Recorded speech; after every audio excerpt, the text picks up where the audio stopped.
Hello दोस्तों, एक बार फिर स्वागत है आपका इस चैनल पे। हम बात कर रहे थे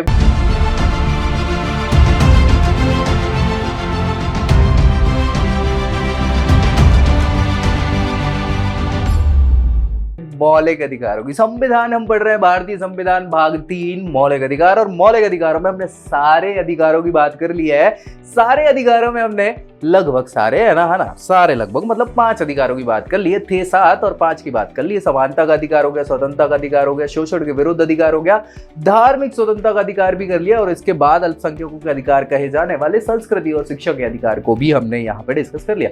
तो अब बचा है छठवां और सातवां अधिकार। छठवां और सातवां, अब आपको होगा कि सर आपने बताया था कि 7 थे, अब बचे 6 है, तो छठवें कौन सा है? छठवां पढ़ना है कि सातवां पढ़ना है? तो सारी चीजों को हम यहाँ पे डिस्कस करने वाले हैं। सबसे पहले एक बेसिक चीज आपको मैं बता देता हूँ, वो ये है कि भाई साहब, जो हमारा छठवां अधिकार हुआ करता था, छठवां अधिकार हुआ करता था कौन सा? संपत्ति का अधिकार। क्या? संपत्ति का अधिकार। ये दिख रहा है कि नहीं दिख रहा है लाल कलर आपको? अगर नहीं दिख रहा है तो बता दो भैया, हम इसको सफेद कर लेंगे, कोई समस्या नहीं है, क्योंकि भैया आपको दिखना लाजमी है, जरूरी है, नहीं तो फिर कोई मतलब है नहीं। ठीक है, सो इधर हम सफेद और इधर हम काला कर लेते हैं ताकि समस्या ही ना रहे भैया। ठीक है, तो फिर से लिख दे रहा हूं यहाँ पे, संपत्ति का अधिकार। क्या था भैया? संपत्ति का अधिकार हुआ कर रहा था सबसे पहले, ये अनुच्छेद 31 में हुआ करता था। कौन से में? 31 में।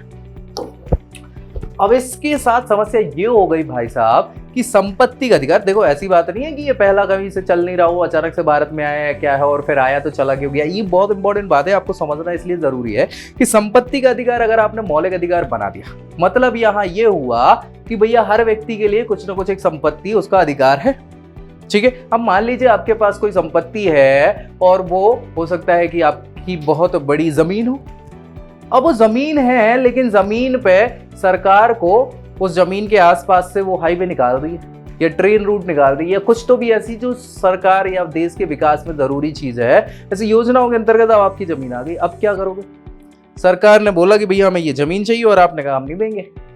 अब सरकार जबरदस्ती कर सकती है? बिल्कुल नहीं कर सकती। क्यों नहीं कर सकती? क्योंकि संपत्ति आपको मौलिक अधिकार है, वो संपत्ति आपकी है, और सरकार ने जबरदस्ती करी। आप सुप्रीम कोर्ट पहुंच गए, सुप्रीम कोर्ट ने सरकार को रोक दिया कि भैया उसको तो संपत्ति का अधिकार है, कैसे छीन सकते हो तुम भैया? ये ट्रेन जो है वो अब हो सकती थी, अभी ट्रेन ऐसी जा रही है तो अचानक से आप उसको मोड़ दो, हमें नहीं मतलब। उसकी संपत्ति अगर इधर आ रही है और वो नहीं दे रहा है तो हम नहीं जानते। तो अब भैया ट्रेन की पटरी आप ऐसे अचानक मोड़ दोगे, किस समस्या? सड़क है तो चलो बन भी जाएगी, और भी चीज। तो ये क्या है कि कहीं ना कहीं संपत्ति का जो अधिकार था भाई साहब, ये आड़े आ रहा था। किसके आड़े आ रहा था? देश के विकास में। अब सरकार क्या ही करे, सरकार को तो बहाने मिल जाते थे। तो ऐसी कंडीशन में फाइनली इसमें बहुत ज्यादा समस्या परेशानी का सामना करते हुए फाइनली 44वें संविधान की हम बात कर रहे हैं। 44वां संविधान संशोधन करा है। संविधान संशोधन अधिनियम लाया गया। कब लाया गया ये अधिनियम? अधिनियम लाया गया है 1978 में। कब? 1978 में ये 44वां संविधान संशोधन अधिनियम लाया गया। और इस संविधान संशोधन अधिनियम द्वारा जो अनुच्छेद 31 में मौलिक अधिकार हुआ करता था, क्या हुआ करता था? ये मौलिक अधिकार हुआ करता था किसी भी व्यक्ति का। कौन सा? संपत्ति का अधिकार। इस मौलिक अधिकार को मौलिक अधिकारों की श्रेणी से हटा के, मतलब भाग 3 से अलग कर दिया, और है तो अभी भी संविधान में, इसको मौलिक अधिकारों से हटा के आपने शिफ्ट कर दिया भाग 12 में। किसमें? भाग 12 में। ठीक है, सो 12वें भाग में एक आर्टिकल और जोड़ दिया, अनुच्छेद 300A। ठीक है भैया, कौन सा जोड़ा? 300A। और ये संपत्ति का अधिकार उसमें आपने रख दिया। अब बस इतना चेंज हुआ है कि मौलिक अधिकार भाग 3 में हुआ करता था, और ये वाद योग्य था कि अगर ये नहीं फॉलो हो तो आप सुप्रीम कोर्ट जाके या कोर्ट जाके आप इसको फॉलो करवा सकते थे। लेकिन बस यहाँ पे ये चेंज है कि जब ये भाग 12 में पहुंच गया ये अधिकार, तो अब ये एक सिविल कानून हो गया। क्या हो गया? सिविल अधिकार हो गया, या इसको बोल सकते हैं नागरिक नागरिक कानून हो गया भैया, या नागरिक अधिकार हो गया एक प्रकार से। तो अब इसके लिए है तो अभी भी संपत्ति का अधिकार, लेकिन बस अब ये है कि ये मौलिक नहीं है। इसके लिए अगर मान लो आपकी संपत्ति को जोड़ा है तो आप जाओगे सुप्रीम कोर्ट में, बस उसको अब ये नहीं बोला जाएगा कि मौलिक अधिकार है उसको रहने दो, अब फिर उस पर बाद विवाद चलता रहेगा, सारी चीजें होती रहेगी, वो सारी चीजें हैं। तो भैया इस नंबर वाले अधिकार को यानी अनुच्छेद 31 को हटा दिया जब हमने, तो अब भैया ये तो बचा नहीं 6वें नंबर का, तो 7वां वाला जो है वो 6वां कहलाने लग गया एक प्रकार से। मतलब 6 है तो 7वां भी वो, लेकिन यहाँ पे अब ये बचा नहीं, तो 7 वाला 6वां, तो 6 बचे हैं अधिकार। ठीक है, समझ गए इसका मैटर आपको आगे समझ। अब हम बात करते हैं ओरिजिनल जिसमें हमें बात करनी थी, वो है अनुच्छेद 32 इसके बाद वाला, जिसको हम बोल रहे हैं संवैधानिक उपचारों का अधिकार। क्या बोल रहे हैं? संवैधानिक उपचारों का अधिकार। और ये भैया अनुच्छेद 32 में, किसमें है भैया? अनुच्छेद 32 में। क्या है ये अधिकार, कैसा है, क्या है, सारी चीजों को हम यहाँ पे डिस्कस करने वाले हैं, तो बने रहिए भैया, बिल्कुल बेझिझक होगे, क्योंकि ये बहुत इंपॉर्टेंट है अपने आप में। क्या है देख लो भैया, संवैधानिक उपचार, संविधान के उपचार बताए हैं, है ना, तो उपचारों का अधिकार ये है अनुच्छेद 32 में। कहां है? अनुच्छेद 32 में। अब भैया ये बहुत इंपॉर्टेंट है अपने आप में, याद रखना, ये अधिकार सबसे इंपॉर्टेंट अधिकार माना जाता है, और इस अधिकार के बिना तो मौलिक अधिकारों की वैल्यू ही नहीं रहेगी। ऐसा कथन किसका था? बाबा साहब अम्बेडकर का था। तो अम्बेडकर साहब ने इसी कारण से ये अनुच्छेद 32 जो है इसको बोल दिया है क्या भाई साहब? संविधान की आत्मा। क्या बोल दिया? संविधान की आत्मा। अपने आप में बहुत बड़ी बात है ये। कौन बोल रहे हैं? डॉक्टर अंबेडकर साहब। ठीक है, अंबेडकर साहब ने क्या है, इसको संविधान की आत्मा कह दिया। तो किस बेसिस पे कह दिया, क्या कह दिया, क्या ये चीज है, इन सब पे हम यहाँ डिस्कस करने वाले हैं। देखो यार, समझने की बात है, पहले इसको समझ लो, फिर हम इस पे डिस्कस करेंगे आगे। यार मौलिक अधिकार दे दिए हमें संविधान सभा ने, या संविधान के द्वारा मौलिक अधिकार प्राप्त है ना, सारे के सारे अधिकार प्राप्त है हमें भैया। समानता का अधिकार भी है, समानता का, फिर उसके बाद स्वतंत्रता का भी है। 6 प्रकार की अलग स्वतंत्रताएं बताई हैं, जीने का अलग बताया है। इसके अलावा आपको कुछ गिरफ्तारी से संबंधित भी अधिकार बताए हुए हैं इसके अंतर्गत। फिर भैया हमने देखा कि शोषण जो है वो शोषण से विरुद्ध, शोषण के विरुद्ध भी अधिकार बताए हुए हैं कि आपका शोषण नहीं होगा। धर्म का पालन कर सकते हो आप, धार्मिक धर्म के अधिकार भी बताए हुए हैं। ठीक है, और अल्पसंख्यकों के लिए भी हमने अधिकार बताए हुए हैं। ठीक है भैया, अल्पसंख्यकों के अधिकार, ये सारे के सारे अधिकार हैं। अब मान लो भगवान ना करे ये सारे के सारे अधिकार, इनमें से कोई भी अधिकार, चलो स्वतंत्रता पे ही हम यहाँ फोकस कर लेते हैं। आपको घूमने फिरने की स्वतंत्रता है। अब आप घूमने फिरने जा रहे थे और किसी व्यक्ति विशेष ने रोक लिया आपको। मान लो आप एक महिला हैं, ऐसा हम अजूम कर लेते हैं, आप एक महिला हैं और आप जा रहे थे भाई, पढ़ाई करने जाते हैं, कॉलेज जाते हैं, कुछ भी अपना डेली रूटीन आपका जो है, अब आपको 8 बजे के करीब लौटने का होता है। जहां से भी आप, चाहे पढ़ाई से ले लो, ऑफिस से ले लो, कहीं से भी 8 बजे के करीब लौटना जब होता है, तो आप जहां से निकलती हो वो थोड़ा सा सुनसान इलाका है। अब ऐसी कंडीशन में आप देख रहे हो कि पिछले 2 दिन से कोई व्यक्ति आपको फॉलो कर रहा है। आपने देखा कि भैया फॉलो कर रहा है, चलो ठीक है, हो सकता है कि उसका भी वही रूट हो जो हमारा रूट है, तो कोई समस्या है नहीं, 2-3 दिन हो गए। अब आपने देखा कि भैया ये तो थोड़ा सा मामला गंभीर है। ऐसी कंडीशन में आपने उससे पूछा कि क्या भैया क्या है ये, पीछे क्यों करते हो आप हमारा? उसने कहा कि देखो मैडम, ऐसा है कि घूमने का अधिकार है, लेकिन ये रात को इधर मत घूमा करो, ये अच्छी बात नहीं होती।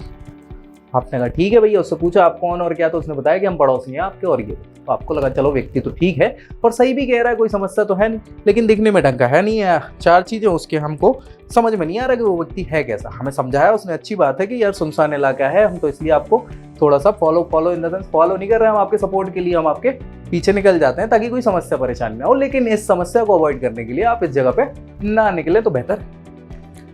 अब भाई वो रास्ता एक ही है, अब क्या ही करें, 8 बजे वो सुनसान हो जाता तो क्या ही गलती। तीसरे दिन फिर निकली मैडम, चौथे दिन भी निकली। अब क्या करेंगे भैया? उसने बोला कि भैया मैडम ये गलत बात है और सारी चीजें हैं। अब आपको लगा कि ये भैया परेशान करने को उतरा है। ऐसी कंडीशन में क्या करोगे? अब कोई व्यक्ति जब आपके अधिकारों का हनन करे तो क्या करोगे? क्या ऑप्शन है आपके पास? बिल्कुल ऑप्शन है कि नहीं है? बिल्कुल पुलिस के पास चले जाओगे। वही पुलिस के पास गए, आपने उनको बताया कि महोदय ये व्यक्ति 4 दिन से पीछा कर रहा है और परेशान सा लग रहा है, मुझे ऐसा लग रहा है कि मुझे परेशान कर रहा है। ठीक है भैया, पुलिस आपके सहयोग के लिए है। वो गई, उस व्यक्ति को उसने चटकाया कि क्यों महोदय, ओ क्या ही कर रहे हो भाई साहब, घूमने फिरने का अधिकार है और रास्ता है और कोई भी जाएगा आएगा, इससे आपको क्या समस्या है, बिल्कुल कल से दिखना नहीं चाहिए। मान गया वो व्यक्ति, बहुत अच्छी बात है। लेकिन कल को वही लोग जो व्यवस्था को बनाने वाले हैं वही परेशान करने लग गए आपको, तो अब कहां जाओगे भाई? पुलिस की व्यवस्था किसके लिए है? ये तो नागरिकों के लिए है। लेकिन मान लो ऐसा कोई जो खुद कानून बनाने वाला हो या जो तौर तरीके या जो रेगुलेशंस को संभालने वाला व्यक्ति है वही कल के दिन इन मौलिक अधिकारों का हनन करने लग जाए, तो कहां जाओगे भाई साहब? उनके लिए क्या व्यवस्था करके रखी है? तो यही वो व्यवस्था है जो आपको, भाई नागरिकों के लिए तो पुलिस प्रशासन और बाकी है, लेकिन जो प्रशासनिक लोग हैं या जो प्रशासन के लोग हैं वही अधिकारों को फॉलो ना करें तो कल के दिन क्या करोगे? तो इसके लिए ये संवैधानिक उपचारों का अधिकार दिया गया है। किसके लिए दिया गया है? प्रशासनिक कार्यों के लिए, प्रशासनिक लोगों के लिए। कौन कौन से प्रशासन है, क्या है, कैसे ये यूज होगा, सारी चीजों को हम यहाँ पे डिस्कस करने वाले हैं। समझ में आई कि नहीं आई? तो मान लो ऐसा कुछ होता है कि जिनको हमने शासन को संभालने के लिए या फिर व्यवस्थाओं को बनाने के लिए रखा है और वही लोग अपनी व्यवस्थाएं ढंग से नहीं फॉलो कर रहे हैं, अधिकारों का हनन कर रहे हैं, तो ऐसी कंडीशन में क्या करोगे आप? अब कहाँ जाओगे? खटखटाओगे दरवाजा कि भैया खोलो खोलो। कौन खोलो? कोर्ट में जाएंगे हम। कहाँ जाएंगे? इस आर्टिकल 32 का उपयोग करके हम जाएंगे कोर्ट में। और ये अधिकार दोनों कोर्ट को दिया हुआ है। वैसे तो कोशिश ये करी जाती है कि अगर बहुत बड़ा मामला है तो सर्वोच्च न्यायालय हम जाएंगे, अगर छोटा मामला है कोशिश डिपेंड करता है तो हम उच्च न्यायालय से भी काम चला सकते हैं। लेकिन बात क्या है, ये न्यायालय से संबंधित है। हालांकि ये सेम चीज जो है अनुच्छेद 226 में सुप्रीम कोर्ट की जगह हाई कोर्ट के लिए अलग से दी हुई है ये अधिकार। यहाँ थोड़े से ज्यादा अधिकार हो जाते हैं उच्च न्यायालय के यहाँ, क्योंकि उच्च न्यायालय केवल 226 का उपयोग करता है, साथ ही साथ 32 का उपयोग भी कई बार कर लेता है, लेकिन सर्वोच्च न्यायालय केवल अनुच्छेद 32 के तहत ही काम करता है। तो थोड़ी सी पावर इस मामले में किसके पास ज्यादा? उच्च न्यायालय के पास है। लेकिन हाँ, फिर भी बड़े मामले कौन? सर्वोच्च न्यायालय ही सुलझाता है। सो ऐसी कंडीशन में अब क्या होगा कि भैया आपने दरवाजे खटखटाए कोर्ट के, न्यायालय के, और न्यायालय के पास जाके क्या ही करोगे? आप बताओगे कि महोदय ऐसी ऐसी समस्या, ऐसी परेशानी है, ये है वो है, तो हमें परेशानियां हो रही है, हमारे अधिकारों का हनन हो रहा है। तो अब ऐसी कंडीशन में कोर्ट क्या करेगा? कोर्ट क्या कर सकता है भाई साहब? कुछ कर सकता है क्या? नहीं। कोर्ट बिल्कुल कर सकता है, बहुत कुछ कर सकता है। कोर्ट के पास ही तो सबसे बड़ी पावर है।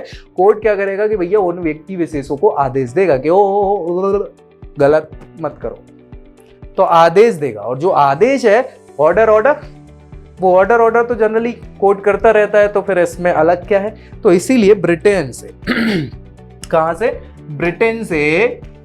ब्रिटेन या ब्रिटिश गवर्नमेंट की हम बात कर रहे हैं। ब्रिटेन से हमने एक कॉन्सेप्ट लिया ऑर्डर वाला, जिसको हम बोलते हैं क्या? रिट। क्या बोलते हैं? रिट बोलते हैं, है ना? इंग्लिश में इसको लिखते हैं WRIT, रिट। ठीक है, रिट्स बोलते हैं। तो ऐसे ये रिट का मतलब जनरली होता है आदेश देना। क्या होता है? आदेश देना। आदेश दिया जाएगा। कौन देगा आदेश? तो यहां पे आदेश देगा न्यायालय।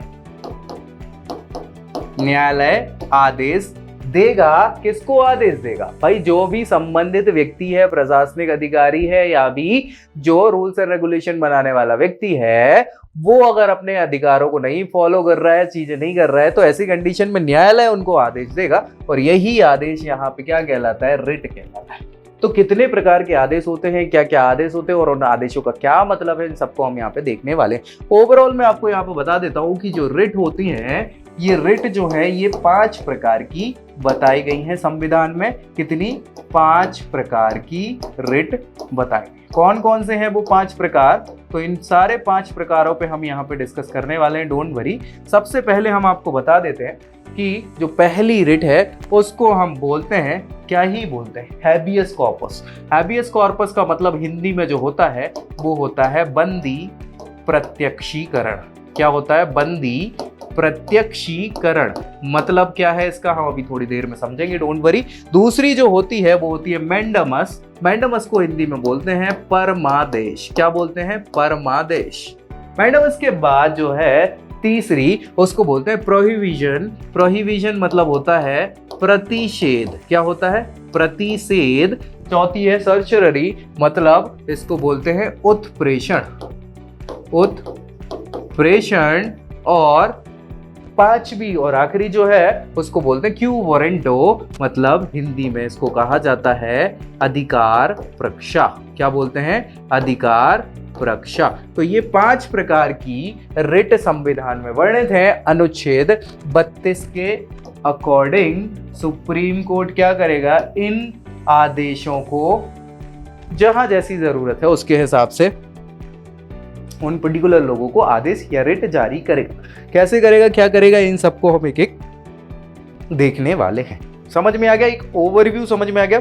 तो भैया सुप्रीम कोर्ट हमारे मौलिक अधिकारों की रक्षा करता है जब जरूरत पड़ जाए, तो इसीलिए तो इस अधिकार को, ये अधिकार सुप्रीम कोर्ट को कहाँ है? इसी आर्टिकल 32 के तहत ही तो मिलता है। अगर ये अधिकार ही नहीं होता तो सुप्रीम कोर्ट कहाँ से मदद कर लेती? तो इसीलिए सारे अधिकारों को न्याय योग्य जो बनाया है, वाद योग्य जो बनाया है, वो इसी अधिकार के तहत बन जाता है, और ये अपने आप में सबसे ज्यादा इंपॉर्टेंट अधिकार हो जाता है ना? तो बाबा साहब ने भैया बिल्कुल गलत तो बोला नहीं है, संविधान की आत्मा इसीलिए तो बोल दिया जाता है। चलिए आगे बढ़े, अब एक एक चीज को हम देख लेते हैं। सबसे पहले यहाँ पे अनुच्छेद 32, यह अधिकार सभी व्यक्तियों को सर्वोच्च न्यायालय में जाने तथा अपने मौलिक अधिकारों को लागू करवाने का अधिकार देता है। ये हमने डिस्कस कर लिया।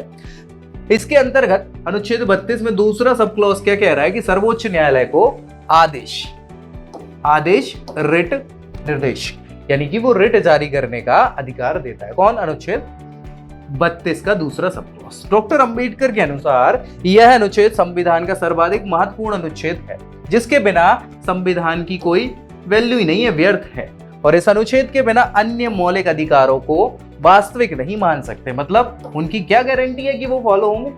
तो इसीलिए क्योंकि यही अनुच्छेद व्यक्ति को उसके मौलिक अधिकार दिलवाता है, और बिना इस अधिकार के अन्य अधिकार मात्र कागजी रह जाएंगे, कागज में लिखे हुए रहे। इसी अनुच्छेद ने सर्वोच्च न्यायालय को व्यक्ति के मौलिक अधिकारों का संरक्षक नियुक्त किया है। यही तो वो अधिकार है जो सुप्रीम कोर्ट जाने का अधिकार देता है, और सुप्रीम कोर्ट को मौलिक अधिकारों के हनन से रोक पाता है। तभी तो ये संरक्षक है किसका? मौलिक अधिकारों का। और यही अनुच्छेद सर्वोच्च न्यायालय को रिट जारी करने की कर्तव्य भी निर्धारित करता है। यदि सर्वोच्च न्यायालय में मौलिक अधिकारों का उल्लंघन सिद्ध हो जाए कि भैया आपने मौलिक अधिकारों को उल्लंघित किया हुआ है, तो ऐसी कंडीशन में अनिवार्य रूप से रिट जारी करनी होगी, और अधिकार भी प्राप्त हो जाएंगे।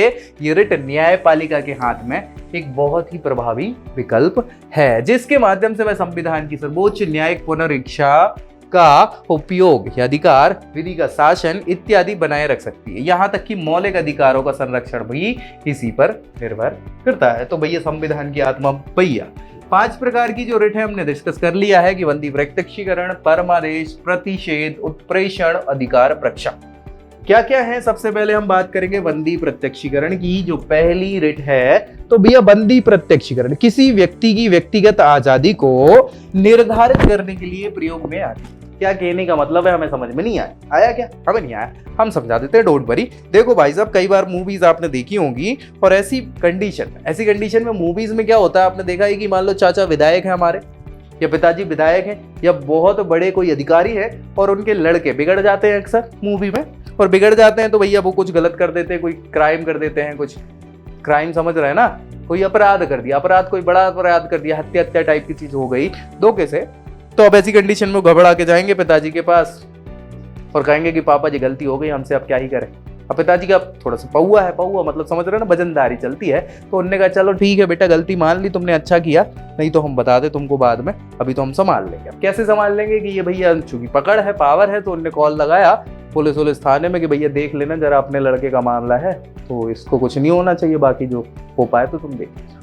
तो ऐसी कंडीशन में पुलिस वालों ने क्या ही करा, किसी दूसरे व्यक्ति को गायब कर दिया, उसके नाम से आपने केस बना दिया और सारी चीजें कर दी, है ना, कर दी कि नहीं। अच्छा, अभी हमने कुछ समय पहले स्वतंत्रता का अधिकार पढ़ा था, और स्वतंत्रता के अधिकार के जो 20वां अधिकार हुआ करता था, अनुच्छेद 20वां, है ना, उस 20वें अनुच्छेद में बताया था, क्या बताया था कि भैया कोई बंदी व्यक्ति अगर है तो उस बंदी व्यक्ति के कुछ गिरफ्तारी से रिलेटेड कुछ अधिकार है। एक अधिकार ये था साफ सुथरे तौर पे कि किसी भी व्यक्ति को अगर आप गिरफ्तार कर रहे हैं तो उस व्यक्ति को 24 घंटे के भीतर क्या करना होगा, मजिस्ट्रेट के सामने पेश करना होगा, मतलब न्यायालय में पेश करना होगा, ताकि उसका जो भी गुनाह है उस पर डिस्कशन हो और फिर आगे की कार्रवाई की जाए। कई बार अगर 24 घंटे से ज्यादा आपने व्यक्ति को रख लिया नहीं पहुंचाया तो आप बता देते हो कि भैया शनिवार रविवार पड़ गया था, छुट्टी पड़ गई थी, इसके अलावा हम वहां से पकड़ के लाए हैं तो 2 दिन का और समय लग गया, चलो ठीक है 4-5 दिन हो गए। अब कई बार व्यक्ति गायब हो जाता है सप्ताह भर के लिए, 2 सप्ताह के लिए, 15 दिन के लिए, मतलब उसको किडनैप कर लिया गया है, कुटाई पिटाई चल रही है, गायब हो गया व्यक्ति, पता ही नहीं है कहाँ है वो व्यक्ति। तो ऐसी कंडीशन में जब पता चलता है उसके रिश्तेदारों को, घर वालों को, दोस्त यारों को कि भैया इस व्यक्ति को तो किडनैप कर लिया गया है, पुलिस की कस्टडी में है, लेकिन इसको पेश नहीं किया गया है, जो उस व्यक्ति के अधिकारों के खिलाफ है। किसने किया है? ये पुलिस प्रशासन ने किया हुआ है। तो ये जो बंदी प्रत्यक्षीकरण की रिट है, आदेश है, ये केवल किस व्यक्ति के लिए या किसके लिए होता है? ये होता है पुलिस प्रशासन के लिए, जिसमें संबंधित व्यक्ति की आजादी को छीन लिया गया है। यही चीज यहाँ लिखा है कि किसी व्यक्ति की व्यक्तिगत आजादी को निर्धारित करने के लिए यह रिट प्रयोग में लाई जाती है। इसका प्रयोग कब होता है? जब किसी व्यक्ति को बिना अधिकार के निरोध में रखा गया हो। निरोध में मतलब उसको रोक लिया गया हो, उसको पेश ही नहीं किया जा रहा है, निरोध में, कस्टडी में रखा हो, और वह व्यक्ति और राज्य दोनों के विरुद्ध प्रभावी है। क्या यह रिट की बात चल रही है? तथा संबंधित व्यक्ति के अलावा भी कोई अन्य व्यक्ति, संगठन इसको ला सकता है। मसलन प्रेम विवाह करने के बाद यदि लड़की के परिजन उसे पति के घर नहीं जाने देते तो उसका पति भी यह याचिका लगा सकता है। यहां तक इसकी विस्तृत व्याख्या कर दी गई है कोर्ट के द्वारा कि किसी भी व्यक्ति, जनरली इसको पुलिस प्रशासन के खिलाफ यूज किया जाता था कि कई बार उनको कस्टडी में रख लिया जाता था बिना पेश किए, लेकिन यहाँ विस्तृत व्याख्या करते हुए न्यायालय ने यह भी कहा है कि मान लीजिए आपने प्रेम विवाह किया हुआ है, आपने भगा लिया गया है घर वालों से बिना बताए, आपने ब्याह कर लिया, अब लड़की वाले के घर को पता चल गया तो उनने अपनी लड़की को नहीं जाने दे रहे हैं, घर पे ही रख लिया है, बंदी बना के रख लिया है। तो भैया वो लड़का क्या कर सकता है? कोर्ट में जाके बोल सकता है कि भैया हमारी पत्नी जो है उसने हमसे विवाह किया है और विवाह के अनुसार अब वो पत्नी पे अधिकार हमारा है। इनके परिवार वाले हमारी पत्नी को, उस लड़की को, इनकी लड़की को छोड़ नहीं रहे, उसकी व्यक्तिगत आजादी पे क्या की हुई है? उन्होंने रोक लगा के रखी। तो कोर्ट को पता चलेगा कि भैया उससे पूछेगा, ऐसी बात नहीं है कि नहीं तो है, आपने तो बोल दिया और वो लड़की नहीं मना कर दी, नहीं महोदय यही झूठ बोल रहे हैं, तो फिर समझ लेना वो समस्या पैदा हो जाएगी। लेकिन हाँ, अगर लड़की वाले ऐसा सच में कर रहे हो, लड़की की इच्छा है आपके साथ रहने की, तो कोर्ट बाकायदा घर वालों को बोलेगा कि महोदय छोड़ दीजिए, ये उसका अधिकार है। भैया वो 18 साल से ऊपर की होनी चाहिए, है ना? नहीं तुम भैया 18 से कम की लड़की से शादी कर लिए तो दिक्कत हो जाएगी तुमको, है ना? लेकिन हाँ, 18 से ऊपर की है, उसके पास स्वतंत्रता का पूरा अधिकार है, व्यक्तिगत स्वतंत्रता का भी अधिकार है, वो चाहे तो आपके साथ जा सकती है। बस उसको हाँ बोलना पड़ेगा, नहीं पता चले वो है कर दे तो दिक्कत हो जानी है। बस वो आपका सपोर्ट करेगी तो बस कोर्ट बोल देगी उनके परिवार को कि महोदय आपको छोड़ना पड़ेगा। क्यों? क्योंकि उस व्यक्ति मतलब वहाँ उस लड़की की पर्सनल लिबर्टी का केस हो गया है, व्यक्तिगत आज़ादी है, वो रह सकती है जहाँ चाहे। और अब तो उसने शादी कर ली है तो आप पे अधिकार कम होता है, उसके पति पे अब ज्यादा अधिकार होता है। तो पति के हिसाब से अगर उसको लगता है तो पति ही अब निर्णय लेने योग्य है, घर वाले अब नहीं। तो ये चीज अभी ध्यान रखना होगा। यहाँ भी याचिका लगा सकते हैं कौन? लड़के। न्यायालय के सामने याचिका लगाए जाने पर वह यह आदेश दे सकता है कि व्यक्ति को सशरीर मतलब शरीर के साथ, आत्मा के लिए तो जाती नहीं है ना? ठीक है, सशरीर न्यायालय में पेश किया जाए। तभी तो बोलते हैं ना बंदी प्रत्यक्षीकरण, बंदी को पेश किया जाए। अब यहाँ बंदी का मतलब जनरली बंदी के लिए हुआ, बंदी मतलब वो लड़की वाला बंदी नहीं है ना, बंदी मतलब यहाँ पे कौन सा है? यहाँ बंदी का मतलब है किसी व्यक्ति को हमने अरेस्ट किया हुआ है, वो बंदी कहलाएगा। ठीक है, सो बंदी को हमारे सामने पेश किया जाए और फिर उसके बाद न्यायालय उसके निरोध के कारणों का परीक्षण कर सकेगा, और यह अनिवार्य नहीं है कई बार। ठीक है भैया, याद रखना। चलिए नेक्स्ट जो है वो दूसरी रेट है परमादेश। परमादेश मतलब हम परम आदेश देते हैं। परम आदेश मतलब सर्वोच्च आदेश कौन देगा? सबसे बड़ा तो न्यायपालिका ही है ना, और न्यायपालिका में भी सर्वोच्च न्यायालय है, तो उसका आदेश परम आदेश होगा। क्यों आदेश होगा, क्या आदेश होगा, ये रेट कहाँ यूज की जाएगी हम आपको बता देते हैं। तो भाई साहब देखो क्या है, यह न्यायिक आदेश है जो किसी लोक सेवक और उसके आधिकारिक जो कर्तव्य है उसके संपादन के आदेश के लिए दिया जाता है। कहने का ये मतलब है कि कई बार जो लोक सेवक होते हैं वो अपने कर्तव्यों का निर्वहन ढंग से नहीं करते। कई बार आपने ऐसे सुना होगा कि भ्रष्टाचार बहुत ज्यादा फैल चुका है इन सरकारी कार्यालयों में या लोक सेवकों के बीच में, तो कई बार ना चाहते हुए, ऐसा नहीं कह रहा हूँ कि सबकी आदत है कि भैया वो घूसखोरी करे, भ्रष्टाचार करे, बहुत सारे लोगों की नहीं है आदत, लेकिन कई बार चूंकि अब उसके इंटरनली आप लोग बहुत अच्छे से नहीं जानते, तो आपके परिवार में अगर कोई लोक सेवक है तो आप समझ पाते होंगे वो कंडीशन कि बहुत ईमानदार व्यक्ति भी है, लेकिन कई बार हमें ऊपर और ऊपर के ऊपर और बहुत सारे अरेंजमेंट्स करने पड़ते हैं, तो ना चाहते हुए भी ये कुछ काम करने पड़ जाते हैं लोक सेवक को, लेकिन उनकी इच्छा नहीं होती।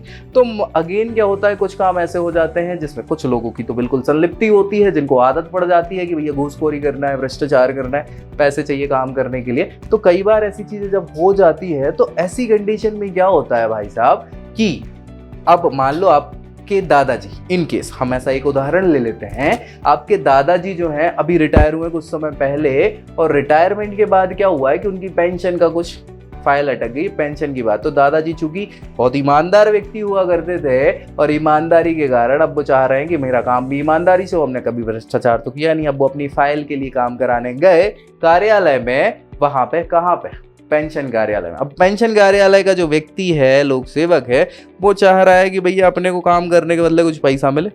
अब जब दादाजी ने अपने जीवन में कभी घूसखोरी नहीं करी है, वो पूरे ईमानदार व्यक्ति रहे, तो काय को किसी का ईमानदारी, वो बिल्कुल नहीं देंगे भैया घूस। तो ऐसी कंडीशन में अब व्यक्ति क्या करेगा, परेशान करेगा। कैसे परेशान करेगा कि महोदय ये वाले आपके दस्तावेज नहीं है, जाइए इसको लेके आइए। दादाजी चूंकि व्यक्ति ऐसे हैं कि वो तो मानेंगे ही नहीं, तो वो गए, 7 दिन परेशान हुए, उन्होंने दस्तावेज बनवाया, वापस आए। अब लोक सेवक को टेंशन की यार क्या ही करा जाए। उन्होंने कहा महोदय ये तो ठीक है, लेकिन ये दूसरे वाला दस्तावेज भी गड़बड़ है आपका, इसको भी फिर से बनवाना है। 10 दिन फिर परेशान हुए, फिर आ गए। 15 दिन बाद फिर उन्होंने कहा कि ये दूसरा दस्तावेज चाहिए, तीसरा, तो बार बार परेशान कर रहा है। अब ऐसी कंडीशन में सामने वाले जो हमारे दादाजी हैं, वो थोड़े समझदार व्यक्ति तो थे ही, उन्होंने कहा कि पहले तो नियम धर्म से काम हो जाए तो बहुत अच्छी बात है। अब वो नहीं हो पा रहा है, उन्हें समझ में आ गया कि भैया नियम धर्म से काम नहीं हो रहा, सो उन्होंने जाके शिकायत कर दी ऊपर कोर्ट में कि महोदय देख लो, ये लोक सेवक ऐसे हैं जो हमारा काम नहीं कर रहे हैं।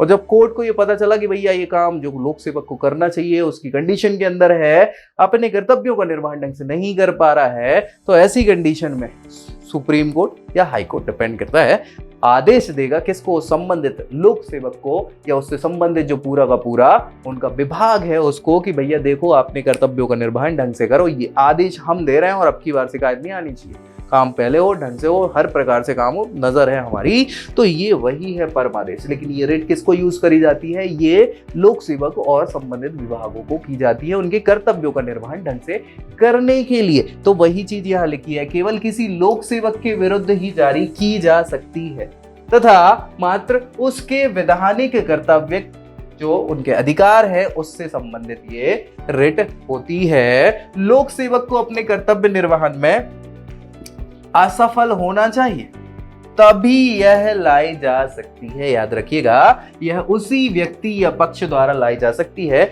जो अधिकारों का उल्लंघन जिसके हो रहा है।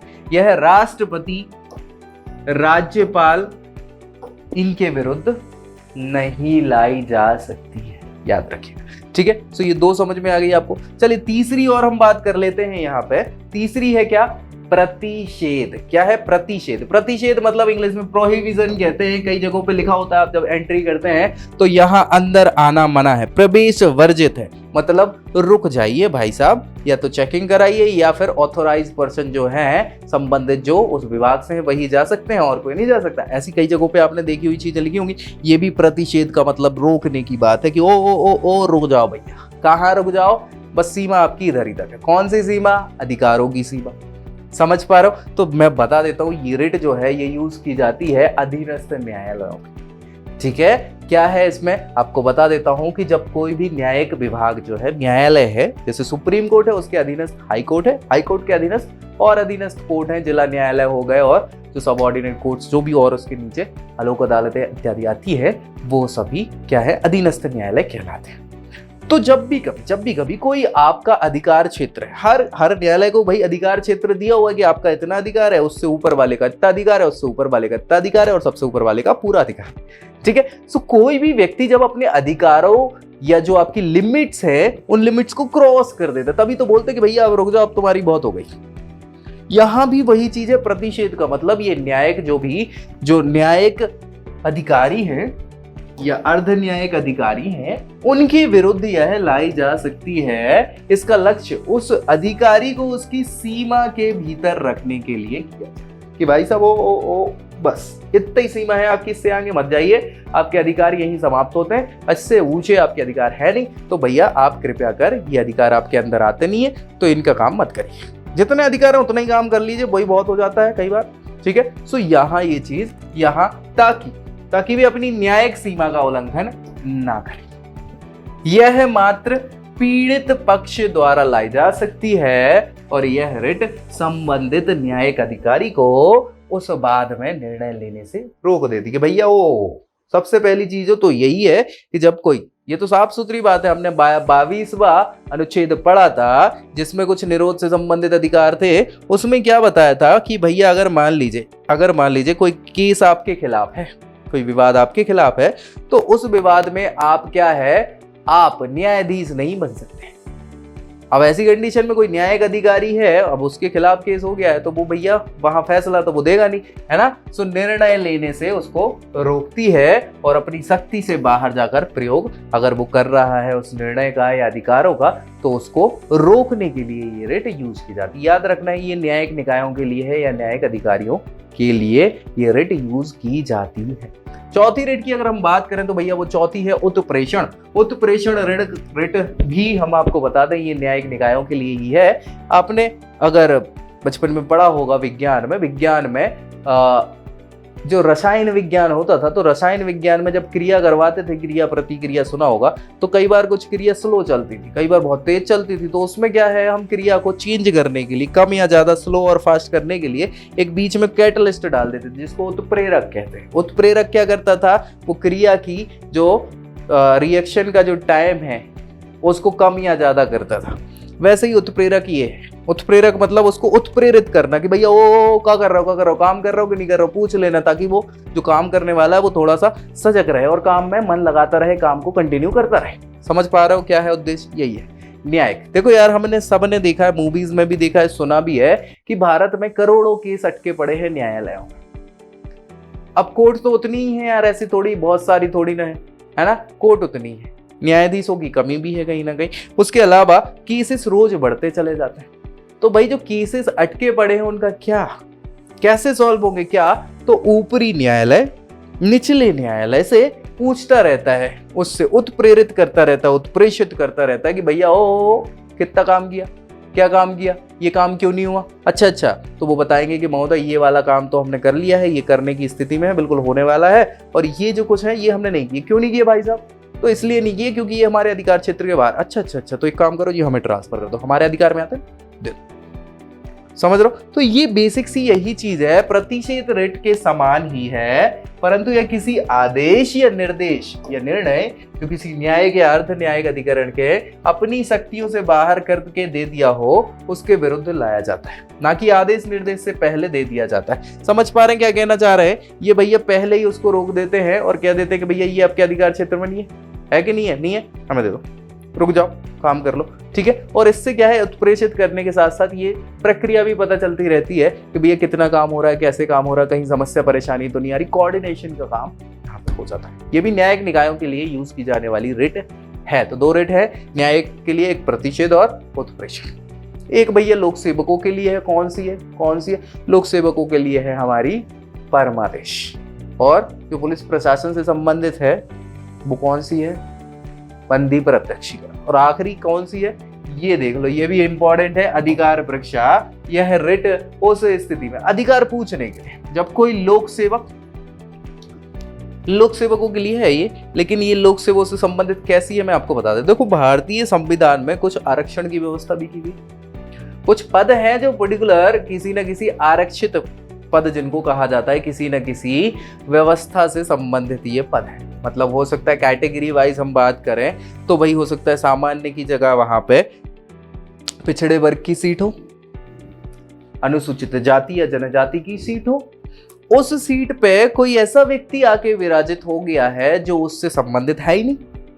अब कल के दिन भैया कोई उससे संबंधित व्यक्ति आया और उसने देखा कि भाई हमारी सीट पे कोई तीसरा व्यक्ति बैठा है जिसका तो अधिकार है ही नहीं, और वो कैसे बैठ गया?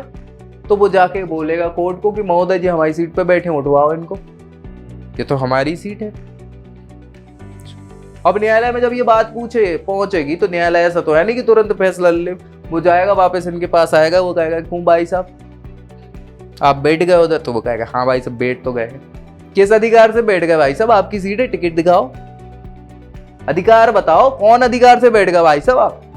तो ये अधिकार पूछने के लिए ये रिट यूज करी जाती, किसके लिए, किसी लोक सेवक के लिए जो भैया उस पर्टिकुलर जगह पे नहीं है या जो उसकी जगह नहीं है जहां वो आके बैठ गया है। इसी चीज को लिखा हुआ है यहाँ पे कि भैया उस स्थिति में रिट जारी की जाती है जब कोई लोक सेवक किसी पद को ग्रहण करने योग्य है या नहीं, इसका प्रश्न उठाया जाता है और यह कोई भी व्यक्ति ला सकता है। इस मामले में कोर्ट पदासीन व्यक्ति के पद ग्रहण की अधिकारिता का परीक्षण करता है और यदि वह पद के योग्य नहीं है तो उसे पद से क्या कर दिया जाता है, निकाल दिया जाता है कि भैया निकल लो, तेजी में पहली फुर्सत में निकल लो, ठीक है भैया। तो ये और इन्हीं रिटों के माध्यम से, 5 प्रकार की रिटों के माध्यम से सुप्रीम कोर्ट जो है खुद पे भी, मतलब अधीनस्थ न्यायालयों पे भी, लोक सेवकों पे भी, पुलिस प्रशासन पे भी, यही सभी जो सारे के सारे रूल्स एंड रेगुलेशन प्रशासन इत्यादि को करने में महत्वपूर्ण भूमिका निभाते हैं, इन्हीं लोक सेवक और बाकी के